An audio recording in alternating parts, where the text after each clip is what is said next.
سے مسلمانوں غفلت کو مٹا۔ کیا زبان سے نیت کرنا ضروری ہے؟ ابرار احمد سومرو سکھر۔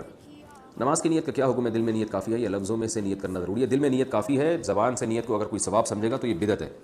تو نماز میں زبان سے نیت کرنا اسلاف سے صحابہ سے ثابت نہیں ہے۔ البتہ مطلق نیت وہ الفاظ سے بھی ثابت ہے۔ ہم جب حج عمرے کے لیے جاتے ہیں تو لبیک اللہم لبیک کہہ کے ہم جو ہے وہ باقاعدہ زبان سے نیت کرتے ہیں کہ اللہ میں عمرے کی نیت کر رہا ہوں یا میں حج کی نیت کر رہا ہوں، اور یہ والی زبان سے نیت حدیث سے ثابت ہے۔ تو نماز میں بھی اصل تو یہی ہے کہ دل میں نیت ہو۔ تو وسوسے کے جو مریض ہوتے ہیں جن کو یہی نہیں پتہ ہوتا ہم نے دل میں سوچا کیا ہے، تو ان کا وسوسہ دور کرنے کے لیے علماء نے ایسے لوگوں کو کہا ہے کہ وہ زبان سے نیت کر لیں تاکہ ان کو یہ اطمینان ہو جائے کہ ہم نے نیت کی کیا ہے۔ تو ایسے لوگوں کے لیے فقہاء نے کہا ہے۔ اس پہ بعض لوگ بدعت ہونے کا حکم لگا دیتے ہیں اور کہتے ہیں کوئی حدیث سے دکھاؤ کہ زبان سے نیت ثابت ہے۔ تو حدیث سے تو ہم کہہ رہے ہیں کہ زبان سے نیت ثابت نہیں ہے، اور اس لیے سنت ہی نہیں ہے زبان سے نیت کرنا۔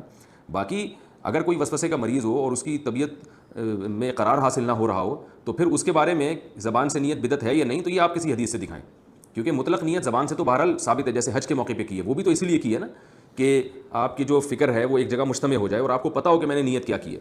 تو نماز بھی بار بار آتی ہے، بعض لوگ وہمی ہوتے ہیں، وہم کے مریض ہوتے ہیں، وہ اگر زبان سے نیت نہیں کرتے ساری نماز میں وہ یہی سوچتے رہتے ہیں میں نے کیا نیت کی ہے۔ تو ایسے وہمیوں کو اصل تو حل یہ ہے کہ وہ ڈاکٹر کو دکھائیں۔ تو جب تک ڈاکٹر علاج کرے گا اس وقت تک تو کئی نمازیں پڑھ چکے ہوں گے نا، تو ڈاکٹر جب تک علاج کرتا نہیں ہے ان کا یا علاج ان کا کامیاب نہیں ہوتا، اس سے پہلے ہم ان کو وسوسہ دور کرنے کے لیے فقہاء کہہ دیتے ہیں کہ زبان سے نیت کر لیں تاکہ آپ کو یہ اطمینان ہو جائے کہ میں نے نیت کیا کی ہے۔ لیکن بہرحال اصل حکم یہی ہے کہ صرف دل سے نیت کرنی چاہیے، زبان سے نہیں کرنی چاہیے، اپنے آپ کو وہم کا مریض نہیں بنانا چاہیے۔ جتنا اسلاف سے ثابت ہے، احادیث سے ثابت ہے جو نماز کی نیت کے بارے میں، بس اس پر اکتفا کرنا چاہیے۔ محمد انس جے پور سے پوچھتے ہیں دعائے قنوت کی جگہ قنوت نازلہ پڑھنا، کیا وطر میں دعائے قنوت کی جگہ قنوت نازلہ اللہم اہدنی فیمن ہدیت والی دعا پڑھ سکتے ہیں؟